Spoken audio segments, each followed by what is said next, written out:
Kayo ang dahilan kung bakit di ako sumuko sa mga bagay na kung ba't ang luha ko'y tumulo. Ito ang mensahe ko upang aking ipahatid sa mga tropa, kaibigan, kapangkat at kapatid. Pasasalamat kong kay tagal ko nang gustong sabihin. Ang puso ko ang gumawa nitong aking awitin. Para sa inyong lahat, ito ang tanging paraan. Sa mga taong para sa akin ay palaging nandyan. Hambog.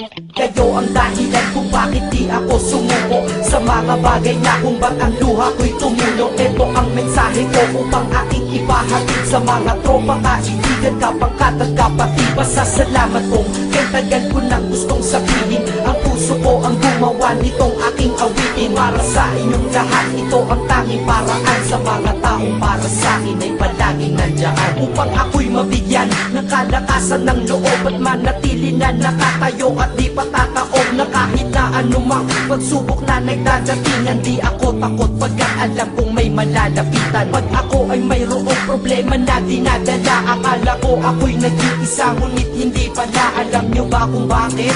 Kasi andyan sila, handa na iabot ang tulong nagmula sa kanila. Walang reklamo at walang hinihingi na kapalit. Kaya di lang kaibigan turing ko kundi sang malapit na kapatid. Sila'y kinikilala kong ikalawa na pamilya. Wag ko daw isiping mag-isa ka pa. Dahil sila'y aking sandalan, di ako pinabayaan. Damahin ko kalungkutan, di nila pinapayagan. Kung wala kayong lahat kaibigan ko, marahil wala na rin ako. Ngunit nandito pa ako dahil kayo ang dahilan kung bakit di ako sumuko sa mga bagay na kung ba't ang luha ko'y tumulo. Ito ang mensahe ko upang aking ipahatid sa mga tropa, kaibigan, kapangkat at kapatid. Pasasalamat kong kay tagal ko nang gustong sabihin. Ang puso ko ang gumawa nitong aking awitin. Para sa inyong lahat, ito ang tanging paraan. Sa mga taong para sa akin ay palaging nandyan. At di kayo nawawala at di ako tinalikuran. Yan ang dahilan kung bakit hindi ko kinalimutan ang aking pinagmulan. Pakikisama nangunguna. Pag nakita ka ng tropa sasabihin, shot ka muna. Pag nabadrip sa pamilya, lalabas ka lang ng bahay. Lakad lang ng konti, andyan sila at merong tagay na inyong pagsasaluhan at inyong pinapaikot. Simpleng tulong yan nilang unti-unting pinapalimot. Ang problema mong pasan-pasan sa mga pangyayari sa tahanan o sa pera o kahit pa sa babae. Kahit sa gulo o away, tila pa mga sundalo. Di pwedeng maiwan ang isa, manalo o matalo. Ganyan ang kaibigan ko, mas kilala bilang barkada. Kung ako'y mamamatay na bukas,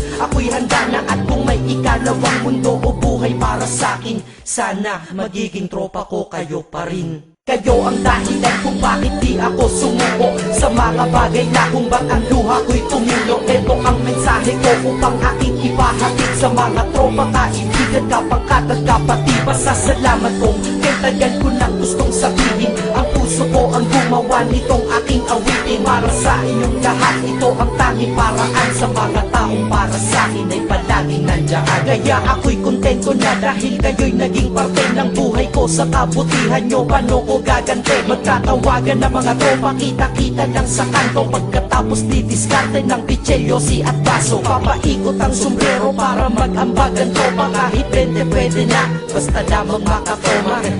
Ganito kami, at least magkakaramay. Kaya wag kang magtaka kung ba't masasaya ang tambay. Dahil tambay ay binubuo ng samahan na tunay. May kaibigang adik, mabait, iba ay merong sungay. Oo, iba-iba ang aming mga katauhan, pero iisa ang grupo pag sa trip at kagaguhan. Pag ika'y nalulungkot, kanino ka ba lumalapit? Pag nais mong bumitaw, kanino ka ba kumakapit? At kanino ka lumapit sa oras ng kagipitan? San pa ba?